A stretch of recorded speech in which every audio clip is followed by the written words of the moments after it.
کن ابا خیثمہ رضی اللہ تعالی عنہ۔ ابن اسحاق نے حضور پاک صلی اللہ علیہ وسلم کے سفر تبوک کا ذکر کرتے ہوئے لکھا ہے، رسول پاک صلی اللہ علیہ وسلم سفر پر روانہ ہو گئے۔ ابو خیثمہ اپنے باغ سے واپس گھر آئے۔ دوپہر کا وقت تھا اور شدید لو چل رہی تھی۔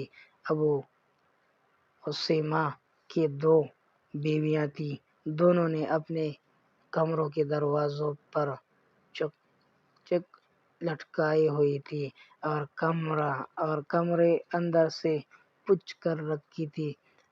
لذیذ کھانا پکا ہوا تھا اور ٹھنڈے پانی کے گڑھے بھرے ہوئے تھے۔ ابو خیثمہ کو پتہ چلا کہ حضور اکرم صلی اللہ علیہ وسلم اور آپ صلی اللہ علیہ وسلم کے ساتھی صبح تبوک کی جانب چلے گئے۔ اپنے کمروں کے دروازوں پر پہنچ کر ابو خیثمہ نے دیکھا کہ ان کی بیویاں ان کی منتظر ہیں۔ کمروں کی خنکی اور باہر کے شدید لو کے تناظر میں ابو خیثمہ نے اپنے آپ سے کہا، رسول اللہ صلی اللہ علیہ وسلم چلچلاتی دھوپ میں تپتے ریگستانوں میں لو کے پتھروں کا مقابلہ کر رہے ہیں اور ابو خیثمہ ٹھنڈے سائے میں لذیذ کھانوں کے مزے لوٹنے اور حسین عورتوں کی رفاقت کا لطف اٹھانے کے لیے یہ دوپہر یہاں گزارے گا۔ مجاہدین جا چکے اور ابو خیثمہ اپنے مال کی محبت میں گرفتار ہے۔ یہ اسلام کے خلاف اور ایمان کے تقاضوں کے منافی ہے۔ پھر کہا، بخدا میں تم دونوں میں سے کسی کے جھونپڑے میں داخل ہرگز نہیں ہوں گا۔ میں رسول اللہ صلی اللہ علیہ وسلم کے پاس جاؤں گا، میرا زاد فوراً تیار کرو۔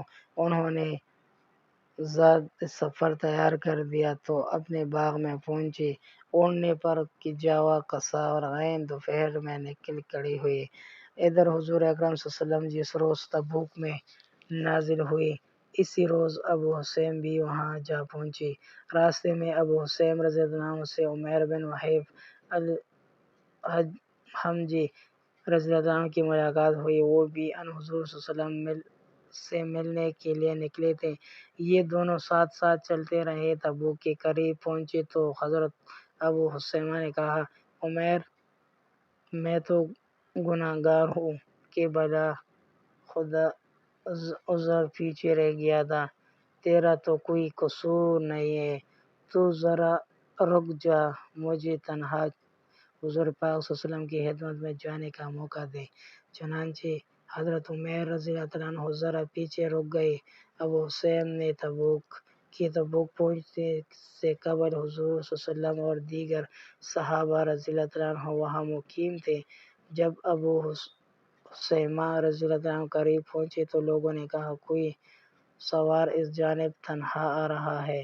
ان حضور صلی اللہ علیہ وسلم نے فرمایا، یہ ابو خیثمہ ہوگا۔ جب وہ آ پہنچے تو صحابہ نے عرض کی، یا رسول اللہ صلی اللہ علیہ وسلم، واقعی یہ ابو خیثمہ ہی تھا۔ ابو خیثمہ نے اپنی اونٹنی بٹھائی اور اتر کر حضور صلی اللہ علیہ وسلم کی خدمت میں حاضر ہوئی۔ حضور صلی اللہ علیہ وسلم کو سلام کیا۔ حضور اکرم صلی اللہ علیہ وسلم نے سلام کا جواب دینے کے بعد فرمایا، اے ابو خیثمہ، تو ہلاکت کے کنارے پہنچ چکا تھا۔ ابو خیثمہ نے اپنی پوری کہانی سنا دی۔ نبی پاک صلی اللہ علیہ وسلم نے اس کے حق میں برکت اور خیر کی دعا مانگی۔ ابو خیثمہ ان جناب صلی اللہ علیہ وسلم کی دعا سن کر خوشی سے یہ شعر کہی۔ ترجمہ: جب میں نے دیکھا کہ لوگوں نے دین میں منافقت کی روش اپنا لی تو میں نے وہ طرز عمل اختیار کیا جو خلوص پر مبنی ہے، اور میں اس شخصیت کے پاس آ گیا جو بہت معاف کرنے والا اور از حد پیاس ہے۔ میں نے اپنے دائیں ہاتھ سے محمد صلی اللہ علیہ وسلم کے ہاتھ پر بیعت کی اور اس بیعت کے بعد نہ کبھی کوئی گناہ کیا، نہ چھپا کر حرام کے راستے پر چلا۔